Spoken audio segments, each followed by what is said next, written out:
행복한 안식일입니다. 네, 귀한 찬양 하나님께 영광 돌려주셔서 감사합니다. 그냥 수사로 드리거나 과장하는 말씀이 아니라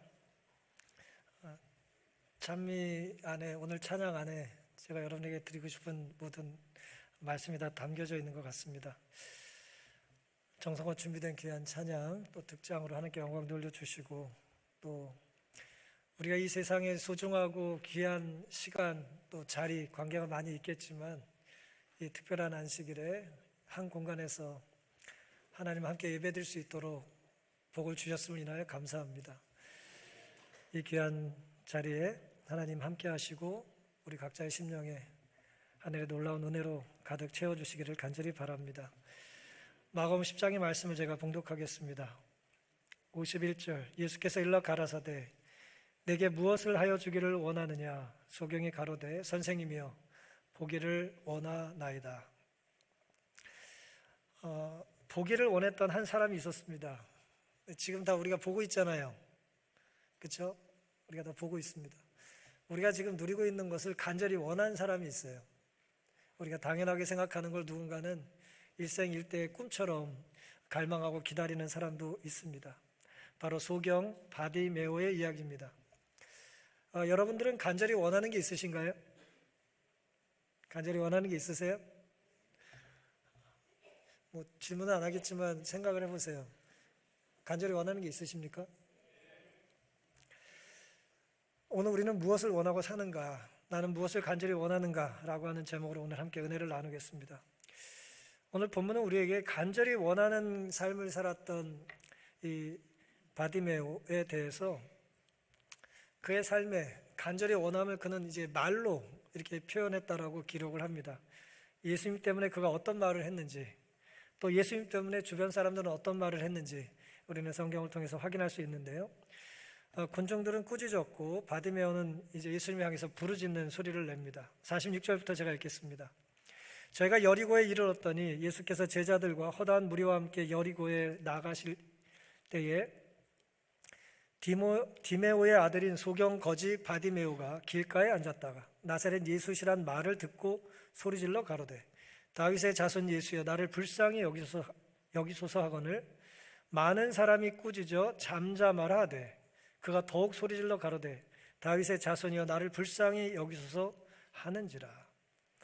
이 말씀 우리가 잘 알죠. 예수님의 마지막 이제 공생애를 마무리하면서 예루살렘에 이제 가시는 길목에 여리고를 지나셔야 했는데요. 그 여리고에 이제 한 소경이 살고 있었습니다. 소경 거지 바디메오. 그가 여리고 길가에 있었다고 성경이 기록을 합니다. 주님이 지나가신다는 말을 들은 거예요. 눈은 감겨져 있으니까 이제 귀가 발달했겠죠. 청각이 발달되어 있는 겁니다. 여리고 길목, 거지 소경 바디메오. 여리고 길목은 소경 거지 소경 바디메오의 뭐예요? 일터입니다. 직장이에요. 그 일터에서 그가 이제 그곳에서 그가 하는 일은 뭐예요? 이분이 거지라 그랬어요. 거지는 무슨 일을 합니까? 국어를 합니다. 국어력이 제일 좋은 목 좋은 곳을 자리 잡고 이제 국어를 하는 거예요. 그날도 국어를 하는 겁니다. 근데 우리의 일터가 말이에요. 여러분이 학교에 계시든지 어떤 직장에 계시든지 사무실에 혹은 어떤 현장에 계시든지 간에 그 일터는 이 바디메오를 통해서 오늘 우리가 배울 수 있는 중요한 교훈은 어떻게 보면 그 힘든 자리가 어떻게 보면 지긋지긋한 그 자리가 내 신앙을 고백하기에 가장 좋은 자리일 수도 있어요. 바디메오는 그 자리에서 예수님을 만나고 신앙을 고백하지 않습니까? 내가 이것만 해결되면 내가 멋지게 살아갈 수 있을 거라는 생각이 아니라 해결이 되지 않아도 그 어려운 실전적인 상황에서 그는 하나님께 무릎을 꿇고 자신의 신앙을 고백할 수 있었던 겁니다. 주님 지나가신다는 말에 바디메오는 이제 목이 터져라 소리를 질러요. 여러분 지금 목이 터져라 소리를 지르면 저야 여기서 이제 말씀을 전하니까 제가 소리를 내지만 중간에 어떤 분이 소리를 막 질러요. 그럼 우리가 그를 쳐다보겠죠? 소리를 내는 사람은 뭘 감사하는 거예요? 창피를 감사하는 거잖아요. 그렇죠? 부끄러움을 감수하는 거죠. 수치를 감수하는 거잖아요. 지금 이 바디메오는 수치를 감수하고 소리를 질러요. 목이 터져라 외치는 겁니다. 나를 좀 불쌍히 여겨달라고. 소경 바디메오는 길가에서 기다리고 있었다. 기다리고 있었대요. 그가 하는 일이잖아요. 그는 오랫동안 기다리며 예수를 만나고자 하였다. 화이트는 굉장히 점수를 후하게 주셨어요. 그가 돈만 기다린 게 아니라 예수님에 대한 소문을 그전에도 들었고 그분이 지금 이 앞을 지나간다는 소식을 들었다는 거예요. 그 예수님을 만나고 싶었죠. 하나밖에 없는 그의 희망은 예수 안에 있었다. 곁에 있던 자들이 나사렛 예수께서 지나가신다고 하였다. 그는 참으로 간절하고 열렬한 마음으로, 우리 학생들 좋아하는 이게 무슨 뭐라 그러죠? 젊은 연예인들을 아이돌이 지나간다고 생각해봐요. 열렬하게 기다리는 아이돌이 지나는 거예요. 참으로 간절하고 열렬한 마음으로 주 다윗의 아들 예수여 나를 불쌍히 여기소서 하고 부르짖었다 그랬어요. 나를 불쌍히 여겨달라고 예수님께 이제 외치고 있어요. 굉장히 투박한 기도죠. 굉장히 시끄러운 찬양입니다. 다른 건 중요하지 않아요. 지금 내 소리가 뭐 해야 돼요? 예수님께 전달돼야 되는 겁니다. 그랬더니 주변의 군중들이 바디메오를 뭐예요? 꾸짖어요. 꼭 이런 분들 계셔요. 그렇죠? 잠잠하라. 뭐 꾸짖는 분들이 계세요. 왜 꾸짖었을까요? 왜 꾸짖어요? 예수님이 지나가고 계세요. 근데 불쌍히 여겨달라고 외쳐요 지금 이 사람이. 근데 주변 사람들은 가만히 있으라고 꾸짖었다 그랬어요. 왜 꾸짖을까요?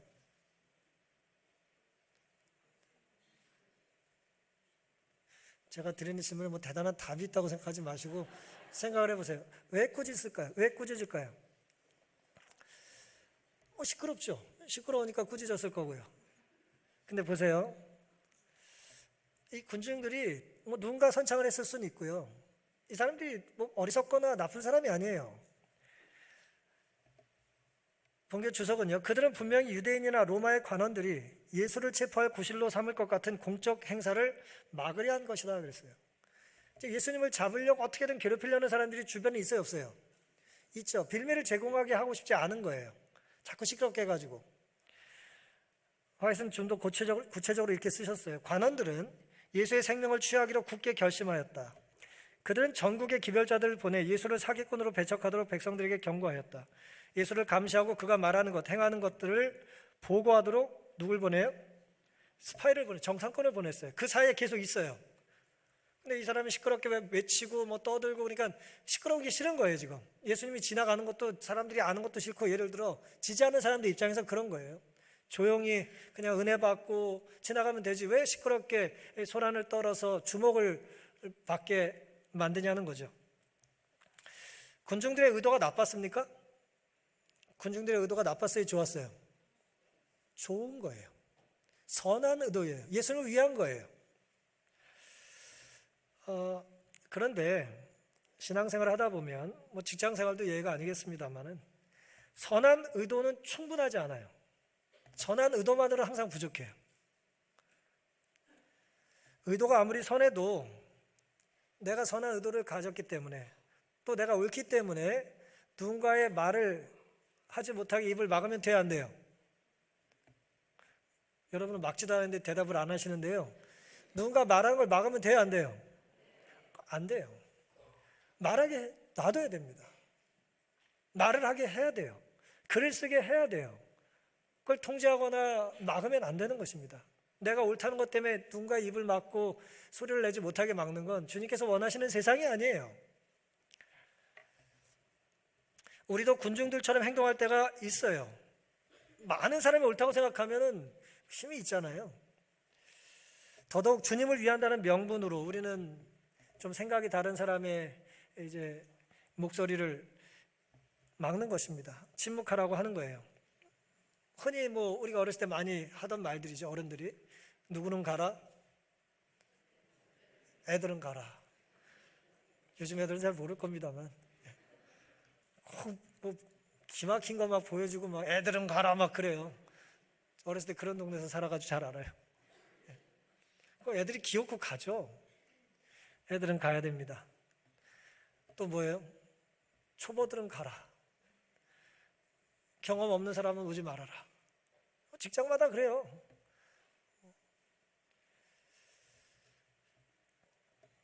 그 다음에 가장 우리가 듣기 쉬운 말은 죄인은 가라. 예수님은 죄인을 오라 그랬는데 교회에서 죄인으로 살아가는 게 쉬워요, 어려워요? 저랑 눈을 안 마주치고 계십니다. 지금. 어려워요. 그래서 우리는 죄인이 아닌 것처럼 행동을 해야 합니다. 내가 지난주에 아주 죄를 하나도 안 진 것처럼 앉아 있는 거예요. 왜냐하면 내 죄가 드러나면 이곳에서 내가 환영을 못 받을 거라는 방어기제가 발동을 하는 겁니다. 너 때문에 예수님이, 너 때문에 교회가, 너 때문에 우리 가정이 어렵게 될 수 있으니까 가만히 있으라는 거예요. 소리 내지 말라는 거야. 오케스트라 단원들한테. 내지 마, 이렇게. 넌 가만히 있는 게 도와주는 거야. 뭐 그런 소리, 그런 폭력이 우리에게는 있는 것입니다. 우리는 내가 좀 더 안다는 것 때문에 누군가의 생각을 막을 때가 있어요. 내가 먼저 알고 내가 먼저 살아봤으니까. 만약에 우리가 군중의 입장이라면 아무리 주님을 위하는 일이라 할지라도 주님께 여쭤봐야 되지 않겠습니까? 그렇죠? 저기 시끄러운 사람 어떡할까요?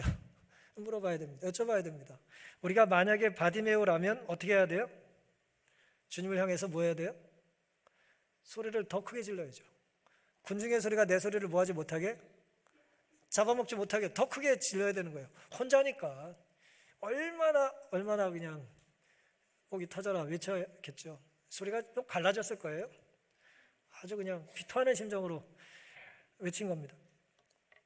진짜 나를 찾아라라고 하는 이 법정의 이 법문집이 있어요. 제가 법정 잘 아시죠? 법정스님.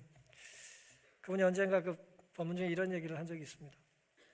도둑놈이 한 여성의 목걸이를 낚아채 도망치기 시작했대요. 도둑놈이 여자의 목걸이를 낚아채서 도망가고 있었습니다. 여자가 뭐라 그랬을까요? 강도다 그랬어요. 강도다 그랬습니다. 그랬더니 그 도둑이 화를 내면서 뒤를 쳐다보고 이렇게 말을 했대요. 내가 왜 강도냐? 나는 날치기다 라고 말을 했대요. 뭐 누가 지어낸 얘기일 수도 있겠지만 말씀드리고 싶은 얘기는 이겁니다. 이 날치기는 말이에요, 자기의 정체성을 알고 있었어요. 나는 날치기일 뿐 강도는 아니다. 강도와 날치기의 경계에 이 사람은 분명히 이제 선을 긋고 있는 거죠. 소경 거지 바디메오는 자신의 영적인 정체에 혼란이 없었어요. 나는 누가 필요한 존재라는 걸 알았어요. 난 사람들이 내 입을 막아도, 날 괴롭혀도, 나를 뭐라고 해도 나는 예수님이 필요한 존재다. 예수님이 날 불쌍히 여겨주시면 내가 살 수 있는 존재라는 걸 인식하고 있었어요. 중요한 일인가요? 중요한 겁니다. 우리는 어떤 정체성을 가지고 이곳에 앉아 계십니까? 주님이 필요하신가요? 우리가 표현을 잘 못해도 표현하면 살아야 됩니까? 표현은 잘 못하는 건 분명해요. 그래도 우리 표현하고 살아야죠. 오늘 찬양 들으셨잖아요. 알지 못하지만 뭐 해야 합니까? 알아가야죠. 그런 예수님, 그 놀라운 사랑을 우리가 경험하며 살아야 되는 것입니다. 비록 길가에서 구걸하는 소경이지만 그는 예수님의 시선이 자기를 변화시켜 주실 것을 믿은 것입니다. 누군가의 꾸짖음이 아무리 객관적인 사실이라도 주님을 향한 내면의 소리를 토로하는 것을 멈추지 않게 되시기를 간절히 바랍니다. 바디메오의 두 번째 모습은 예수님을 향해서 그가 발을 뗐다는 것인데요, 주님이 그를 초청하셨고 그는 겉옷을 내어버리고 주님을 따라갑니다. 49절입니다. 예수께서 머물러 서서 저를 부르라 하시니 저희가 그 소경을 부르며 이르되 안심하고 일어나라, 너를 부르신다 하며 소경이 뭘 내어버려요? 겉옷을 내어버리고 뛰어 일어나 예수께 나왔다 그랬어요. 굉장히 역동적인 단어들을 사용하고 있습니다. 보이지가 않아요, 지금 예수님이. 하지만 예수님이 어디 계신지를 그런 청각을 통해서 이제 상상을 하는 것입니다. 주님이 계신 걸 확신한 바디메오는 주님께 자기를 도와달라고 계속 절규했죠. 그 입을 막으려는 무리들의 노력보다 더 맹렬하고 치열하게 소리를 지른 겁니다. 일생일대의 기회를 놓치고 싶지 않았어요. 일생일대의 기회예요. 이번 놓치면 안 됩니다, 지금. 놀랍게도 주님은 사람을 보내서 불러오라고 하셨고 안심하고 일어나 너를 부르신다는 말씀을 들려주십니다. 주님은 주님을 필요로 하지만 내가 주님을 만난 자격이 없다고 두려워 떠는 죄인들에게 용기를 주시는 분이에요. 주님을 만나면 해결된다는 걸 우리가 믿죠. 하지만 내가 주님께 나아갈 수 있는 상황이 아니에요. 그리고 자격이 아니에요. 나는 그래도 어느 정도 자격이 되는 것 같아요. 그럼 그건 자격이 없는 거예요. 자격이 없다는 게 자격이에요. 근데 그 자격을 누가 많이 갖고 있을까요? 죄가 많은 사람, 적은 사람. 당연히 죄가 많아요. 많으면 많을수록 자격 없다는 걸 느끼지 않겠습니까? 죄가 많은 곳에 은혜가 더한다는 말씀의 의미죠. 안심하라, 다르세우라고 하는 이 헬라어 말은요, 용기를 가지다라는 의미예요. 예수님은 이 단어를 여러 번 사용하셨어요, 복음서에. 중풍병 환자에게 마태복음 9장에는 침상에 누운 중풍병자를 사람들이 데리고 오거늘 예수께서 저의 믿음을 보시고 중풍병자에게 이르시되 소자야 뭐하라? 안심하라. 내 죄삼을 받았다 말씀하셨어요. 중풍 환자에게 하신 말씀이고요. 같은 장의 22절에는 12의 혈육증을 앓은 여인에게 똑같이 이렇게 말씀하세요. 예수께서 돌이켜 그를 보시며 가라사대 따라 안심하라. 늘 몸에서 피를 흘리는 부정한 취급을 받았더니 소망 없는 여인에게 안심하라고 말씀하셨어요.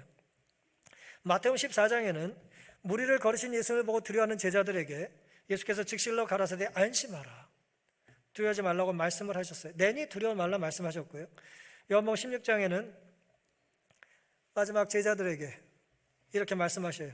이것을 너에게 이르면 너희로 내 안에서 평안을 누리게 하려 함이라. 세상에서는 너희가 환난을 당하나 뭐하라? 담대하라. 이 단어가 바로 다르세우라고는 안심하라라고 하는 그 단어와 똑같은 단어예요. 세상에서 너희가 어떤 역경과 어려움을 당하더라도 내가 이긴 것처럼 너도 뭐한다? 이길 수 있다는 걸 믿고 용기를 내라. 안심해라. 담대하게 견뎌라라고 말씀하신 겁니다. 사람들이 그를 잠잠하게 하려 했지만 그는 더욱 격렬하게 다윗의 자손이여 나를 불쌍히 여기소서라고 외쳤다. 잠잠하게 하는 노력보다 더 커야겠죠. 그렇죠? 이 사람들은 그저 폼나게 살고 그냥 남들 눈치 보고 조용히 시키려고 하고 그냥 예수님께 그것이 도움이 되지 않을 것 같은 실질적으로 혹은 막연하게 막지만 이 한 사람은 어떤 생각을 갖고 있는 거예요? 그 소리를 뚫어야 돼요. 내 소리가 뚫고 나가야 돼요. 그래 내가 구원을 얻을 거다라고 하는 확신을 가지고 그는 소리를 낸 거죠. 나를 불쌍히 여기소서 하고 외쳤다. 예수님이 이 호소를 뭐 하셨어요? 들으시죠? 우리의 작은 신음을 하나님은 구분하십니까? 우리의 신음소리를 하나님은 크게 들으세요. 이 사랑의 끈질긴 믿음은 보상을 받았다. 주님을 향해 용기를 내려고 일어선 바디메오는 놀랍게도 겉옷을 내버리고 뛰어 일어났다고 표현합니다. 저는 이제 겉옷 이야기를 잠깐 하고 싶은 겁니다. 주님의 초청에 응하기 위해 그날 바디메오는 겉옷을 내던졌다고 그랬어요. 벌떡 일어나고 주님께 나아가는데 나름 방해가 된 거예요. 이 사람이 거지라고 그랬어요. 분명히 성경에 앞을 보지 못하는 거지, 구걸하는 사람이에요. 어떤 옷이었을까요? 저처럼 좋은 옷을 입고 구걸했을까요? 상상을 한번 해보세요. 여리고 길목에서 앞을 보지 못하는 소경이 한 푼 줍시오 하고 이제 사는 사람인데 옷이 한 벌밖에 없어요. 겉옷이. 그 사람한테는 담요고 우비고 날 추운 날 입는 따뜻한 옷이에요. 그거 하나예요. 거지 소경의 겉옷이 뭐 볼 게 있을까요? 이거 어디서 본 적이 있냐? 한번 걸쳐는 봤냐? 그럴 만한 옷이에요? 명품관에서 볼 만한 옷인가요? 그걸 상상하는 어려운 일이 아니에요. 그에게 꼭 필요할지 모르지만 죄송하지만 아무에게도 필요하지 않은 옷 같은 거예요. 보세요. 그러면 그거 무시해도 좋은 게 아니죠. 이 사람에게 절대 무시할 수 없는 한 가지죠. 모두가 원하지 않는 옷이지만 이 사람에게 절실히 필요한 거예요. 근데 그걸 뭐 했다고요? 내려놓은 거예요. 던진 거예요. 누구든 주님께 나아가려면 주님께 나아가기 위하여 우리는 치러야 될 뭔가 있는 것 같습니다. 내가 내려놓아야 되고 포기해야 될 게 있어요. 지불해야 하는 것입니다. 대가를 치러야 되는 거예요. 내가 제자로 살아가기 위해서 치러야 될 대가가 있고요. 내가 재림 교인으로 살아가는데 치러야 될 대가가 있습니다. 내가 별내교회 찬양대원으로, 오케스트라 단원으로, 집사와 장로로, 학생으로, 청년으로 내가 살아가는 데 있어서 직책이 있든 없든 치러야 될 대가가 있어요? 값이 있는 거예요. 그게 겉옷입니다. 오늘 우리에겐 어떤 겉옷이 있습니까? 끝까지 내려놓고 싶지 않은 그것이 겉옷이에요. 아까워서 내려놓기 힘들고요. 또 창피해서 내려놓을 수 없는 게 있어요. 나를 노출할 수가 없는 거예요. 때로는 주님께서 이것까지도 요구하시는 게 너무하다 싶을 때가 있어요. 겉옷을 요구하시는데 내려놓으라는 거예요. 겉옷을 내려놓는다는 건 예수님도 그게 필요한 건 아닌 거예요. 내려놓은 거니까 예수님이 필요한 건 아니잖아요. 누가 필요한 거예요? 예수님은? 겉옷을 던져버린 그 사람이 필요한 거란 말이에요. 근데 이것까지 내려놓으시라는 건 너무한 거 아닙니까? 라고 싶을 때가 없어요? 사시면서 없으셨어요? 너무 하시는 것 같을 때가 있는 거예요.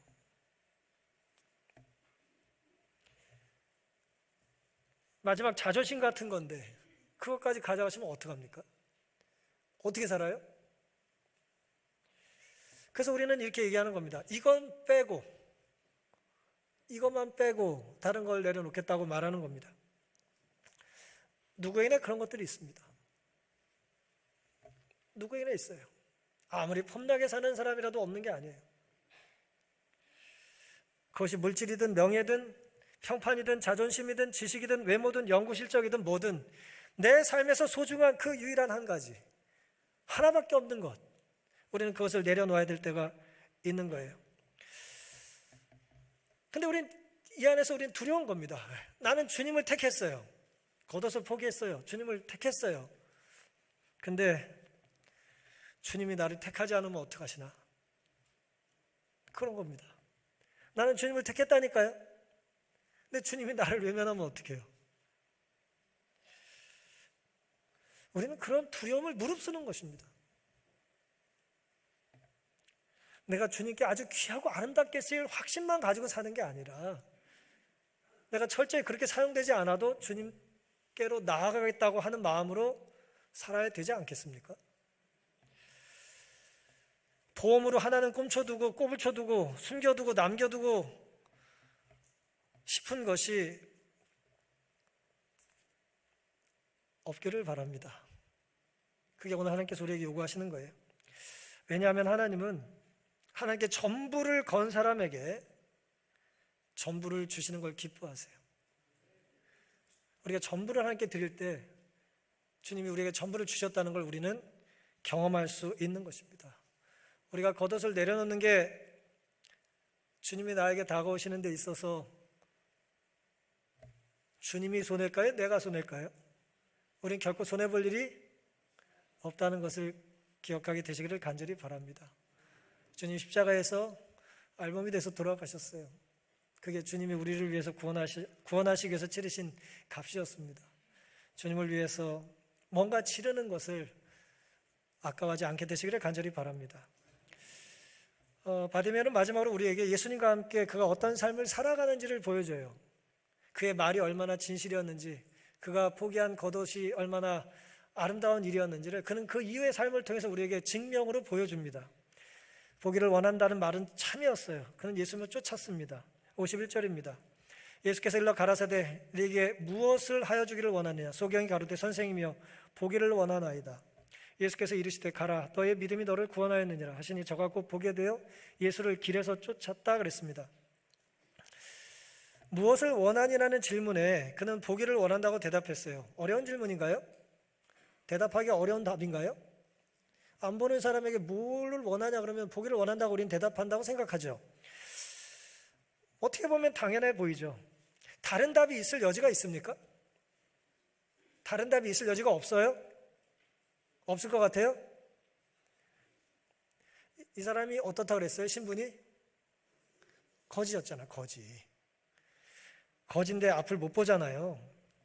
아마도 유일하게 경쟁이 될 만한 대답은 다시 보는 게 힘들면 돈이라도 주시든지 부자로 살게 해주시든지 라고 했을지 모르겠어요. 왜냐하면 돈만 많다면 시력쯤이야 어차피 살만한데 그랬을지 모르죠. 혹은 어차피 보고 싶지도 않은 거 많은데, 보고 싶지도 않은 인간들도 많은데 돈이나 많으면 좋겠다 생각했을지도 모르겠어요. 육체의 시력이 회복되었을 뿐 아니라 그의 이해의 눈도 열렸다. 그는 그리스도에게서 구속주를 보았고 의의 태양빛은 그의 영혼 속으로 빛을 비추어 주었다.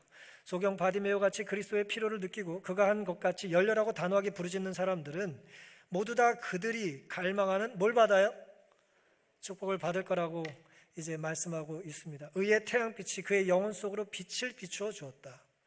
치유의 광선이 바디메오의 찌든 영혼에 비춰주신 겁니다. 그 구원과 치유와 따뜻한 사랑의 광선이 우리의 어두침침하고 답답하고 갑갑하고 정말 때로 살고 싶지 않고 살 자격 없다 느껴지는 절망적인 상황에 아름답게 비춰주시기를 간절히 바랍니다. 레너드 코엔이라고 하는 사람의 글인데요. 아직 울릴 수 있는 종을 울려라. 자신의 완벽한 허물은 잊어라. 모든 것에는 흠이 있다. 그래서 빛이 들어오는 것이다. 빛이 어디로 들어와요?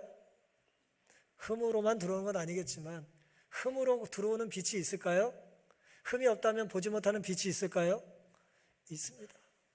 때로 하나님은 우리의 틈새를 파고드셔서 무뎌진 마음에 부서진 삶에 깨져버린 상황에 들어오셔서 빛을 비춰주시고 소리를 들려주세요. 그 하나님의 은혜를 감사하며 살게 되시기를 간절히 바랍니다.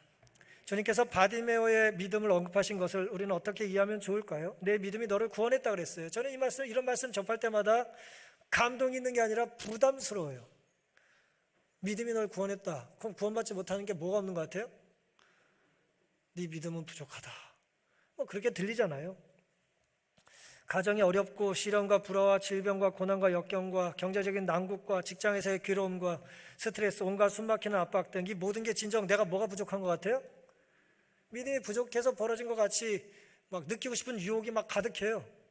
그러니까 더 기도원에 가야 될 것 같고 막 잠을 안 자야 될 것 같고 그런 죄책감이 우리를 괴롭힐 때가 있는 거죠. 이 말씀의 정확한 의미가 뭘까요? 바디메오가 믿은 주님이 바디메오를 구원한 것이지 바디메오의 믿음이 바디메오를 구원한 겁니까? 누가 바디메오를 구원한 거예요? 예수님이 그를 구원하신 거예요. 그의 믿음이 그를 구원했다는 의미는 그가 믿은 예수님이 그를 구원해 주셨다는 거예요.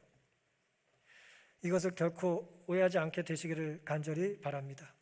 바디메오는 시력을 회복 후에 주님을 쫓았다 그랬습니다. 주님께 필요한 것만 취한 다음에 튄 사람이 아니에요. 먹고 도망가고 눈 고쳤으니 못 본 척하고 그리고 보게 됐는데 안 본 척하고 그렇게 하지 않았단 말이에요. 필요한 것을 취하고 필요한 것을 주신 분을 따랐습니다. 그가 나를 불쌍히 여겨달라고 하는 말은 진짜였어요. 그가 했던 서원은 진짜였습니다. 주님과 함께 그는 살았던 것이고요. 자신의 삶을 그분께 드린 것입니다. 가지를 무성하게 해주는 생명의 수액을 얻기 위해 그것이 줄기에 붙어 있어야 하는 것처럼 하나님을 사랑하고 그분의 모든 말씀을 지키는 자들도 그분의 사랑 안에 거해야 한다. 그리스도 없이 우리는 하나의 죄도 제거하지 못하며 가장 미약한 유혹도 이기지 못한다. 많은 사람들은 그들의 이해력을 얻기 위해 소경 바디메오가 육신의 시력을 필요로 했던 것만큼이나 그리스도의 영과 그분의 능력이 필요합니까? 우리도 필요한가요? 그럼 그 필요가 우리를 구원하실까요? 그 필요함이, 목마름이 우리를 하나님께서 은혜로 채워주신다라고 하는 축복으로 성취되기를 간절히 바랍니다. 요한복음 15장입니다. 내 안에 거하라 나도 너희 안에 거하리라. 가지가 포도나무에 붙어있지 아니하면 절로 가시를 맺을 수 없음 같이 너희도 내 안에 있지 아니면 그러하리라. 주님을 쫓아가는 것은 주님께 붙어있는 겁니다. 주님을 따라 사는 삶은 주님의 뜻 안에 살기를 고집하는 거예요. 아무리 사람들이 소리를 지르고 시끄럽다 그러고 그만 포기하라고 해도 바디메오가 목소리를 내서 외치고 절규했던 것처럼 주님을 쫓는 건 그런 것입니다. 오늘 우리의 발걸음이 그런 주님을 쫓는 거룩하고 인내심을 가지고 묵묵히 걸어가는 발걸음 될 수 있기를 간절히 바랍니다. 진정으로 그리스도 안에 거하는 자들은 모두 이 연합의 유익을 경험할 것이다. 주님과 동행하는 연합의 즐거운 말이에요. 아버지는 사랑하시는 분 안에서 그들을 받으시고 그들은 그분의 염려와 부드럽고 사랑스러운 보호의 대상이 된다. 주님은 우리를 뭐 하신다고요? 보호하신대요. 깨진 틈으로 빛을 보여주시고요. 우리를 뭐 하신다고요? 사랑으로 이전보다 더 튼튼하게 해주시는 거예요. 우리 겨울이라 골절을 당하신 분들이 많이 계신데 부서지기 전보다 더 튼튼해지는 거예요. 일부러 부수시면 안 됩니다. 그렇다고. 더 튼튼하게 우리를 지켜주시는 거예요. 보호의 대상으로서. 오늘 우리의 전 삶을 주님께 맡길 필요가 있을까요? 맡게 될 이유가 충분할까요? 그런 결심과 다짐이 흔들리지 않게 되시기를 간절히 바랍니다. 브레넌 매닝이라고 하는 분의 회고록이 있습니다. 모든 것이 은혜다라는 책에 나와 있는 내용인데요. 제가 이분 얘기를 몇 번 해드렸을 거예요. 굉장히 흥미로운 인생을 살았던 분이거든요. 어쨌든 이 책의 서문에 이분은 이렇게 기록을 합니다. 내가 쓰는 이 책은 이쯤 되면 더 멀리 가 있지 않을까 생각했지만 그렇지 못한 사람이 쓴 책이다 그랬어요. 이 정도는 됐어야 되는 거 아니야? 했는데 그렇게 전혀 못 간 사람이 쓰는 거라는 거예요. 가석방위원회에 잘할 거라고 약속했지만, 가석방위원회 뭔지 아시죠? 이제 가짜가 아니 진짜가 아니라 가짜로 한번 석방을 해줘야 되는데 테스트 해보잖아요. 질문하고 나가서 잘할 겁니까? 네, 잘할 겁니다. 가석방위원회에서 잘할 거라고 약속했지만 그렇게 하지 못한 수감자가 쓴 책이다 그랬어요. 이 책은 또한 이리들 틈에서 산 마음이 여린 사람들을 위한 책이다. 온갖 군중들과 이리들이 자기를 괴롭혔다는 거예요.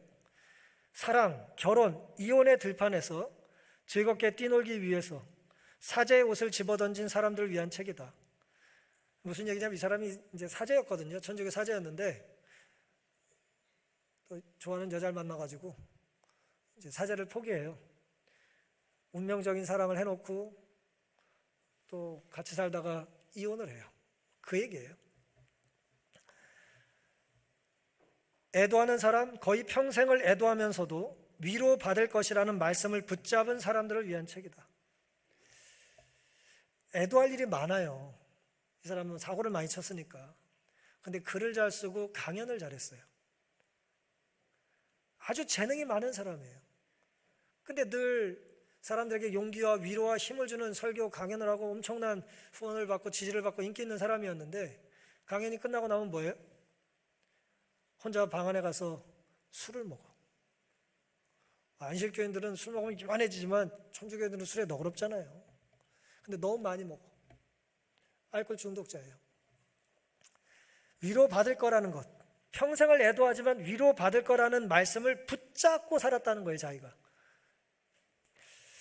이 사람의 이야기 중에 참 가슴 아픈 이런 이야기가 있습니다. 어머니가 돌아가셨어요. 동생이 전화를 했습니다. 오빠, 엄마가 돌아가셨어. 그 전화를 받자마자 자기는 한 가지 감정밖에 안 들었대요. 이 사람이 평생 자기는 거짓말장이라고 얘기를 했거든요. 술 먹으니까 계속 거짓말을 한 거예요, 이 사람이. 근데 이 책에서 내가 정말 정직하게 살겠다고 결심을 해서 사실 그대로 쓴 거예요. 엄마가 돌아가셨다는 얘기를 듣고 단 하나의 감정밖에 느끼지 않았다. 슬픔이나 회한, 심지어는 두려움을 느꼈다고 말할 수 있겠지만 이 책에서는 나 자신에게 인정사정 없이 정직하겠다고 맹세했기 때문에 동생 제리가 전화를 했을 때 받고 나서 내게 든 생각은 단 하나뿐이었다. 이런, 귀찮네. 엄마가 돌아가셨는데 이제 귀찮은 거예요. 이건 뭐 이방인의 까미가 메르스라고 하는 이 인물을 통해서 했던 이야기가 비슷한 겁니다. 어머니가 돌아가셨는데 귀찮아.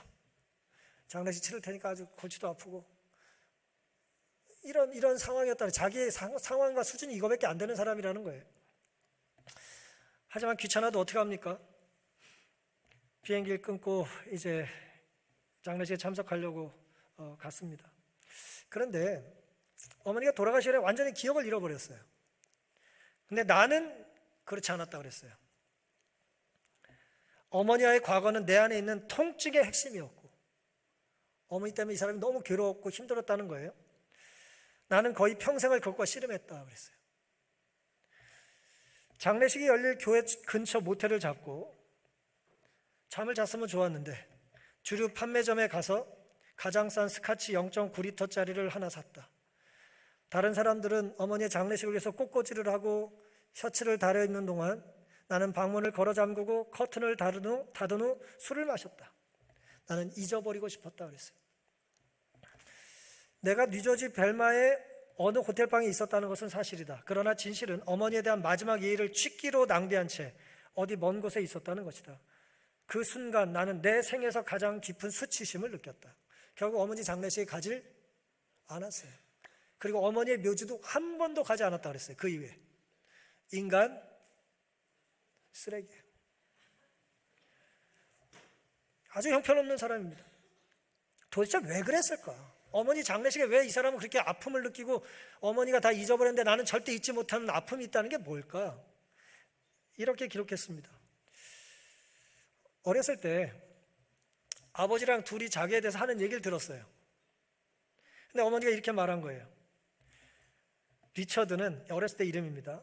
그냥 꿈이나 꾸는 아이일 뿐이에요. 그래서 큰 인물은 못 될 거예요. 이 말이 뭐 이렇게 상처가 됐는지 모르겠어요. 이 말 때문에 이 사람은 평생 어머니가 했던 그 말 때문에 그 상처에 잡혀가지고 내가 큰 인물이 됐다는 걸 증명하고 싶다가도 매번 실패하는 거예요. 어쨌든 이 사람은 거기에 이제 갇혀 있었던 겁니다. 난 큰 인물이 될 수 없다. 나는 술을 끊을 수 없다. 나는 부정한 인간이다. 나는 10계명의 10개를 다 어겼다. 그리고 살았대요, 자기 입으로. 그는 또 이렇게 썼습니다. 우리는 얼마나 나쁜가. 세상이 우리에 대한 수사를 시작하기 전에 우리가 먼저 세상을 향해 그들이 생각하는 것만큼 우리는 나쁜 사람은 아니라고 말하는 게 가장 좋은 출발점일 것이다. 사람들이 우리를 막 뭐라 그래요. 당신들이 생각하는 것처럼 내가 그렇게 나쁜 사람은 아닙니다 라고 말하라는 거예요. 그리고 뭐라고 말하래요? 우리는 그 이상으로 나빠요 라고 말해야 된다는 거예요. 적어도 자기는 그렇다는 거예요. 사람들이 자기를 이만큼 10짜리 쓰레기로 보는데 나는 10짜리만큼 쓰레기가 아닙니다. 나는 100입니다. 이렇게 말한다는 거예요. 그가 자기의 이 자존감이 얼마나 낮은지를 알 수 있는 거고 실제로 그가 그렇게 산 거예요. 브레넌 매닝은 약한 사람이에요. 바람만 불어도 넘어질 것 같은 그런 사람이에요. 제가 이 사람의 책을 여러 권 읽었는데 그런 사람이에요. 어머니 한마디에 절망하지만 어렸을 때 첫 친구 조이라는 아이가 난 네가 좋아, 너랑 노는 게 좋다라는 말을 평생 감사하고 살았고 수도원에서 수도사로 살면서 또 옮기려고 하는데 잘 되질 않으니까 주변 사람들이 막 그를 이제 힘들게 하거나 이해해주지 않을 때 바이엄이라고 하는 도미니크 바이엄이라고 하는 사람이 괜찮지 않아도 괜찮아라고 하는 말을 한마디 해준 걸 죽을 때까지 기억하고 살아요. 자기는 한 번도 괜찮은 적이 없어요. 근데 그 먼저 죽은 이 수도사 친구가 괜찮지 않아도 뭐하다고요? 괜찮다는 말을 평생 간직하고 감사하고 살았던 사람입니다.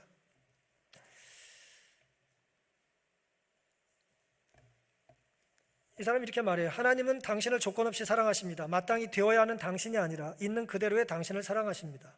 왜냐하면 마땅히 되어야 하는 모습을 갖춘 사람은 아무도 없기 때문입니다. 이 은혜의 메시지는 여전히 깨어진 채로 있는 내게 생명을 유지시켜주는 선물입니다. 그렇게 이제 그는 그의 책에 기록합니다.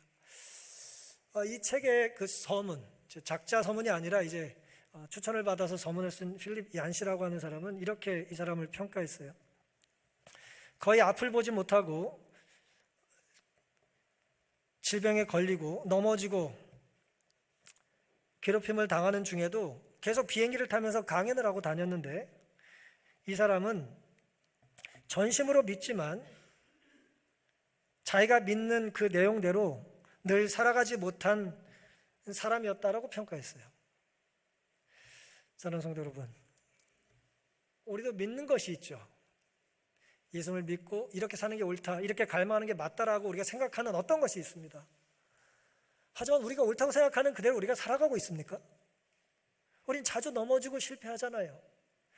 그럼에도 불구하고 이 황당한 삶을 살았던, 어떻게 보면 이 불황자같이 살았던, 인생 실패자 같은 이 사람이 끝까지 하나님의 은혜를 붙잡고 살았다는 것은 또 아름다운 이야기 아니에요?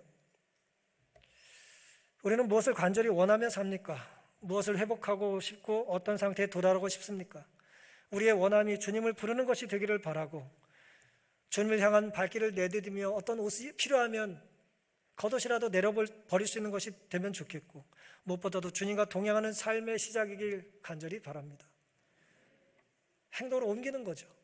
내 주장과 내 신념이 옳다는 걸 우리는 오늘 하나님께 보여드릴 수 있는 기회가 있는 것입니다. 하지만 또 실패한다 할지라도 다시 일어나시기를 바랍니다. 넘어진다 할지라도, 괜찮지 않다 할지라도, 내가 살아온 날이 너무나 괴로워서 다시는 교회 나갈 수 없고 고개를 들 수 없다 할지라도 주님 앞에 당당하게 사시기를 간절히 바랍니다. 왜냐하면 주님은 은혜의 광선을 그 찢어진 삶에 비춰주는 걸 기뻐하시기 때문입니다.